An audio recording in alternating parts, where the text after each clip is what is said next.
Good evening, I'm Talia Ricci. The Ottawa River hit record high levels today and the water has yet to hit its peak. It's very scary. All the people here is very worried about what's going on in the water level, and we have some doubt about if the berm is going to resist and all that, and the level of the water. So a lot of concern so far. Very scared. Many of us have not slept very well. Hundreds of properties are at risk in the Ottawa region. City officials are calling for more volunteers to help fill sandbags. Armed forces are going door to door, warning people to get ready to leave. In Clarence Rockland, some roads have been impassable for weeks now. But as Judy Trin explains, the soldiers are giving residents hope that the tide will turn. The rising Ottawa River has already overwhelmed several streets in Clarence Rockland and washed out one road. 200 homes are at risk of flooding, including Frank Lalonde's. It's crazy. They say it's supposed to happen every 100 years, but it's unbelievable. But this morning, the military arrived. And here we looked at both the pump and the water treatment facility. Only one of the lift pumps needed a little bit of shoring up, so we did that, and then we moved here. Yeah, I know. Soldiers stood shoulder to shoulder with residents, delivered sandbags on barges, and boosted morale. They're really helping out because they're giving us that push and encouraging the people that are out there, seeing that there's fresh help coming in. Residents on Chemin Voisine usually can see the Ottawa River from their back windows, but as you can see, the river has spilled into their front yards, into the street. The street has become part of the river. Yesterday, strong winds and big waves knocked down sandbag walls. The torrent rushed into several homes, but Lalonde's house withstood the onslaught. We had to build man-made wind protection so the waves don't bang on the walls itself, because the sandbags, they collapse, and that weakens your walls. Outside of town, where soldiers haven't visited, year-round cottages are already underwater, but those on higher ground are continuing to fight. Especially as the second time going through this, it's definitely gotten difficult with people that have decided that they can't do it anymore. So it's discouraging. Things are going to get worse before they get better. Already, water levels here in Clarence Rockland have surpassed the 2017 flood levels. More rain is expected in the forecast, as well as rising water. The mayor has told residents to expect another 40 centimeters. Judy Trin, CBC News, Rockland. Canadian Armed Forces are also now in Bracebridge, Ontario. As residents there push back against rising waters, a story of apprehension and solidarity is beginning to emerge. Sébastien Saint-François explains. I'm knee-deep in water right now because the Muskoka River behind me has overflown completely that street that I'm on. We're not going to go there. There's a decent current. We want to stay safe. This stretch of the road is completely flooded for about 500 or 600 meters. The gentleman you're going to hear in a couple of seconds, please bear in mind, he's in a wheelchair. So he faces added difficulty when he decides to leave, if he ever decides to leave. It kind of points to the crux of the matter in a way, because it also shows that everybody in here has a different cutoff point. For me, I consider the water in the basement, if it comes up to the electrical plugs, it'll blow the power. So if it's getting to approach that, then that's when we're out. The mayor here said there's approximately 2,000 residences or cottages who are feeling the brunt of this situation, making it even more important that people do show up to lend a hand. I counted upwards of 100 volunteers who showed up at one point today to fill sandbags, making sure that people, residents who are fighting to keep their homes and their cottages dry, do have access to those sandbags. I could do anything else I wanted, right? So why not come here and give a hand? That's true. Right? What goes around comes around. I don't know, it's just great to see the community work together at doing something. My basement's dry, feel bad for others, so come to help out. Canadian Forces arrived in Bracebridge this morning at the request of the mayor. They're mainly tasked with filling sandbags and distributing them, but come tomorrow they'll be out in some type of patrol, making sure that people who did not evacuate are still safe and secure. Now, these reservists know that they'll be here for at least a week, possibly up to 2 weeks, which kind of goes to show that this situation is really, unfortunately, far from being over. In Bracebridge, Ontario, for CBC News, I'm Sébastien Saint-François. The threat of widespread flooding has prompted Montreal to extend its state of emergency until Thursday. 95 homes have already been evacuated. Officials are also monitoring water levels in Lake of Two Mountains off the western shores of Montreal. That lake broke through a dike last night in a suburban neighborhood, forcing the emergency evacuation of 2,500 homes.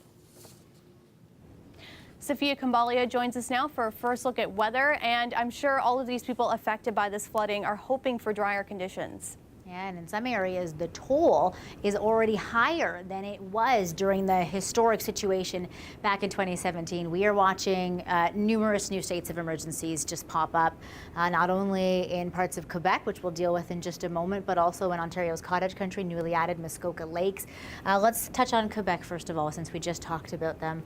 New states of emergencies, as you mentioned, and the situation is really backing up as you move further west along the Ottawa River. As you know, we have already reached the current level, which was the same as it was during the historic record-breaking year in 2017. We still have 41 centimeters left to go before the forecasted peak, which might not be till Tuesday or Wednesday. A few different variables at play to make the situation worse over the next little while. Still very large snowpack that needs to melt. Luckily, the temperatures will be cool. That will slow down that melt substantially this upcoming work week. But we have two different bouts of rain to deal with in the next couple days. Monday, a weak system will be primarily south of the affected regions, but on Wednesday, a heavy hitting rain system, which we will detail in the long range forecast. I'll also talk about who could start the work week with some mixing and some flurries. All right, thanks for that, Sophia. We'll check in a little bit. You're welcome. And as we hope for more spring-like weather, housing advocates are bracing for something they call spring camping season.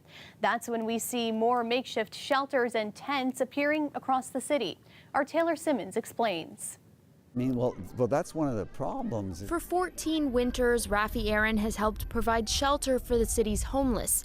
And every spring, he watches as they return to the streets. We were already at or over capacity in the shelter system, and now 99 beds a night just went offline. Aaron works with the Out of the Cold program. It operates from November to April. Churches and synagogues take turns opening their doors to provide shelter. It's not technically part of the city's system, but Aaron says it may as well be. Over the years, more and more of the city's responsibility was put on to the Out of the Colds, and they grew in number, and the numbers of people that they served also grew. Now shut down for the spring, Aaron says with an overburdened shelter system, some don't have another place to go. People are simply having to camp outdoors. Homelessness is 365 days, and it's up to the city and the province and the federal government to find permanent solutions. The challenge in Toronto is it's always been chasing this emergency rather than solving the problem. According to the federal government, they've given the city substantial funding through the National Housing Strategy to find a fix.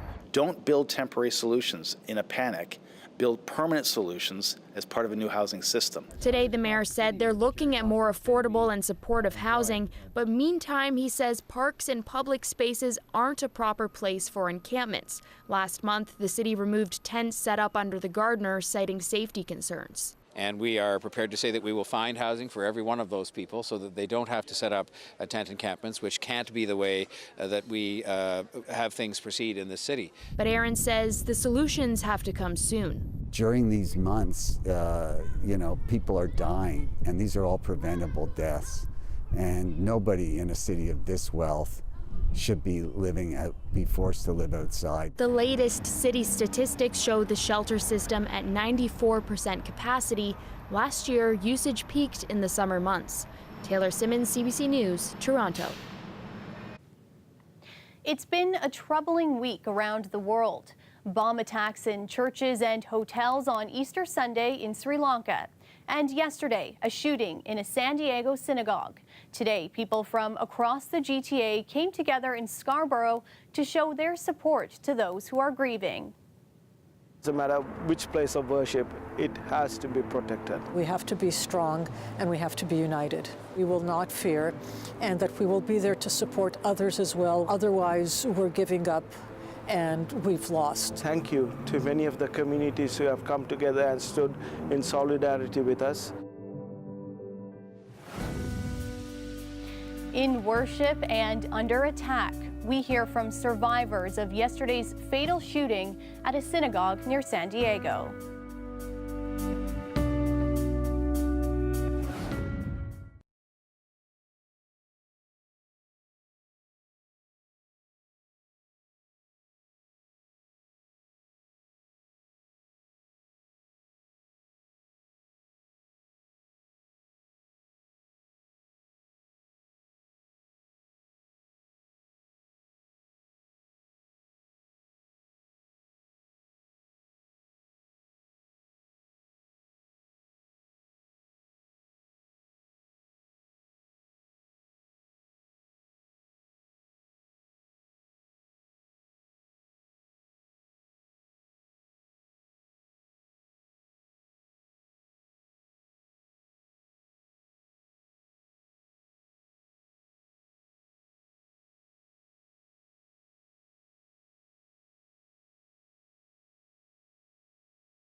The suspect in yesterday's synagogue shooting near San Diego has now been charged. He's facing 1 count of first-degree murder and 3 counts of attempted murder.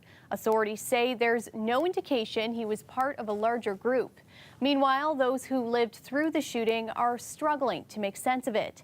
Some of them spoke with the CBC's Kim Brunhuber.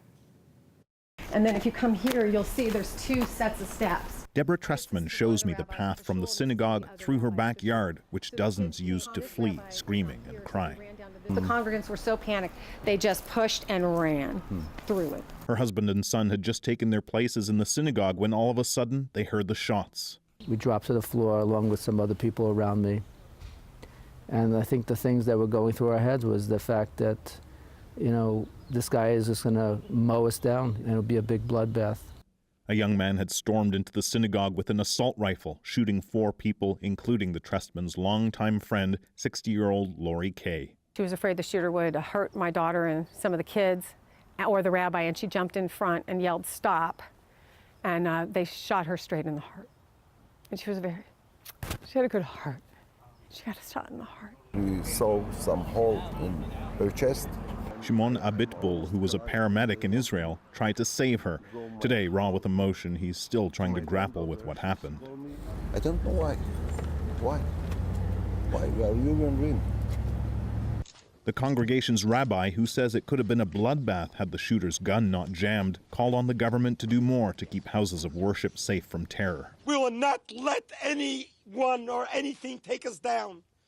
Terrorism like this will not take us down. Now, across from the synagogue, a traffic light has been transformed into a memorial.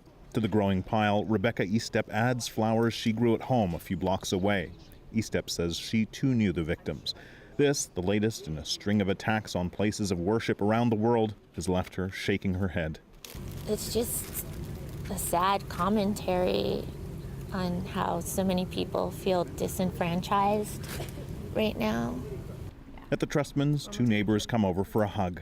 The only way to heal, they say, is to reject the hate that darkened the door of their synagogue. We can bring lightness to the darkness of these kinds of acts by doing one more random act of kindness. By showing more love, he says, we can stop even the most evil things in this world. Kim Brunhuber, CBC News, Poway, California. Police in Sri Lanka today carried out another raid, arresting one more person in connection with the Easter Sunday bombings. The target was an Islamist group founded by the man authorities suspect organized the attacks. Our Susan Ormiston is in Sri Lanka. She takes a look at the first Sunday after the bombings. Catholic churches across Sri Lanka are closed today. No public mass anywhere. St. Sebastian's here, the scene of such carnage a week ago on Easter Sunday, is guarded constantly by army. There is fear still that places of worship are threatened, so church leaders decided no mass. Instead, the Archbishop televised a live mass from a small chapel in Colombo, preaching a message of reconciliation. It's a blessing to see so many people of so many colors and so many hues. Each one is a blessing of God to us. That is why we cannot, in the name of God, we cannot destroy another person. We spent the morning with a family here who went to that church last Sunday. 4 out of the 5 family members were injured. They have bandages around their heads. They only got out of hospital yesterday, including a 10-year-old girl who told me, "I was for real scared when that bomb went off." Survivors are grappling with emotions. Gratitude, they're still alive, but questions, why did they survive when more than 250 died? And why were they targeted? There is a message of hope and reconciliation all throughout the country, but fear of reprisals too, especially against the Muslim community. St. Sebastian's here, a very popular church, is still shattered, and the community is too. Susan Ormiston, CBC News, Negombo, Sri Lanka. Asian diplomacy topped Justin Trudeau's agenda today with a visit from Japan's Minister Shinzo Abe. And while the two prime ministers talked trade, it was tensions with another country that overshadowed their discussions. Katie Simpson reports. This was a chance for Canada and Japan to deepen ties, but the Prime Minister clearly had another country on his mind. On the occasion of 90 years of diplomatic relations between Canada and China, Canada and Japan. Twice, Justin Trudeau mistakenly said China when addressing Japanese Prime Minister Shinzo Abe. The tremendous friendship that we celebrate every day between Canada and China. Thank you, Shinzo. Those stumbles could be because China was a significant point of discussion behind closed doors. Both countries have citizens detained by Chinese authorities. Ottawa is in the more difficult spot after angering Beijing with the arrest of Huawei executive Meng Wanzhou. As countries like Japan and Canada continue to engage economically with China, we have to deal with some of these challenges.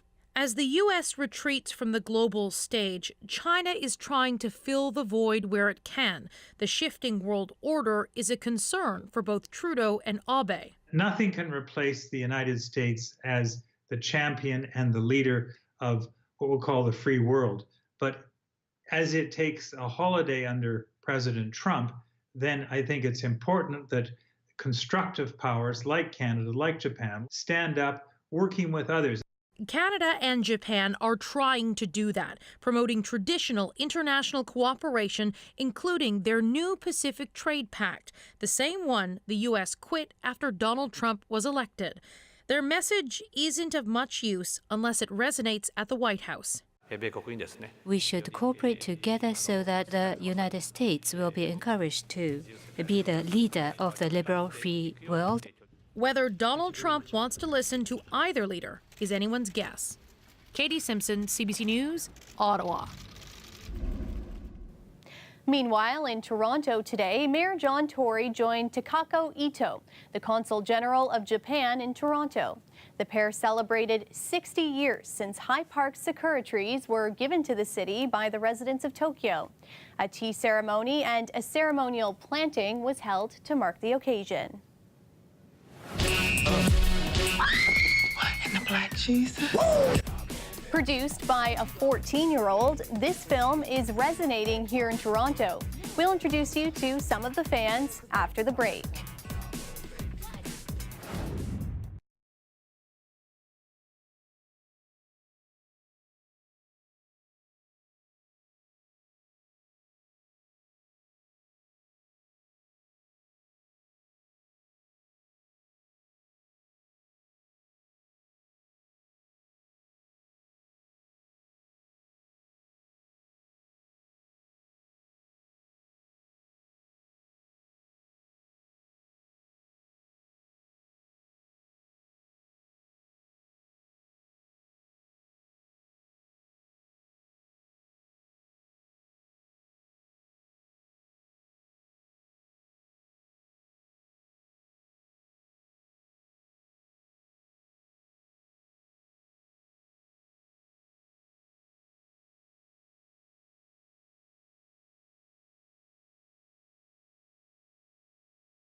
shedding light on a tough topic you can get behind in a cheeky way. Today's Bum Run brought out hundreds of people to highlight one of the most deadly forms of cancer. We make it a bit of a cutesy fun name for a very serious topic to make it a household discussion in the hopes that it'll translate to everyone coming out and getting screened for colon cancer. Colon cancer is Canada's #2 cancer killer, but 90% preventable if screening guidelines are followed. I saw all these people die. I keep telling everybody they should move on. It's official. Avengers Endgame has shattered the record for the biggest opening weekend ever. It brought in $350 million in the U.S., and when you add ticket sales around the world, it took in $1.2 billion globally. Well, she hasn't even graduated high school, but a 14-year-old girl is the executive producer of a Hollywood film. Little was inspired by the 1988 classic Big. And as Huea Fidel reports, the movie is written, directed by, and stars Black women, which was celebrated at a special screening in Toronto today. There you go. Pink wristbands in hand, organizers wrapped them around dozens of people lined up outside Carlton Theatre. How did you go from this to this? You went to bed grown and then you woke up little. That's for white people, because Black people don't have the time. Little is a comedy that features 3 Black leads and has become an example of Black female representation in big box films. It's good for my daughter to see that regardless, it doesn't just have to be a movie about slavery or about oppression, but it could just be a funny, light comedy where we can see ourselves. I think it's super cool, and I think that girls of any age, Black or white, could do anything. After premiering earlier this month, Little has already made big history. 14-year-old Marseille Martin is the youngest ever executive producer in Hollywood. For Debbie King, it's inspiring. You know, growing up, it was few and far between that we really saw Black female leads and Black female strong positive representations through media. So she brought her daughter along to the screening to experience the moment. She can see people who look like her doing all kinds of different things. She can start to envision that for herself. The event was organized by Afro Chic and Crossfield House in hopes of spreading this message. Representation matters, that this movie is doing really well for a reason, because we want to see this content, we want to see these stories, and we want to see ourselves represented in the big and little screens. For, you know, the little girls that see themselves up there, that we are beautiful, we are strong, and we're everything that we think we are. Huea Fidel, CBC News, Toronto. Sophia Kambalia is back now with our extended forecast, and I'm going to be positive, hoping for a little bit of good weather news this week somewhere. Well, gloomy and cool temperatures, perfect to maybe go to the theater and watch a movie. A rainy and chilly Monday, indicative of what the rest of the work week will be like, feeling about 10 degrees below seasonal with even a little bit of a wind chill. A weak system grazes by our south. You're okay for the Monday morning commute, but the Monday evening commute could be a little bit slick. And watch late afternoon. Temperatures are cooler than seasonal, so for those of you at north of the city, north of Brampton, Markham, could even have a little bit of icing, some mixing, some flurries, an icy coating on the grass. It's all kind of cleared by 9 or 10 at night though, and maybe just a scattered shower or some light flurries for Bancroft area for Tuesday morning. And then the next system is what's waiting in the wings. It's a Wednesday story. A lot of Gulf warmth, but all of it really will be far to our south. The warm front is far to our south. What we are going to be getting though is all the Gulf moisture. And this is not a good thing for all the areas, as we were talking earlier in the show, affected by all the flooding. This is a decent dose of rain, 15 to 25 millimeters, that will come probably after the water has crested and peaked in many places. So it's adding insult to injury for many of you in cottage country, in the nation's capital region. We don't really recover temperature-wise after that as well. Friday's maybe the best bet, but that's still a few degrees below seasonal. I'll take that. Thanks, Sophia. And that's our show for you tonight. We'll leave you with some sights and sounds from today's Tulsa Parade in downtown Toronto. It's a celebration of the Sikh New Year. Good night.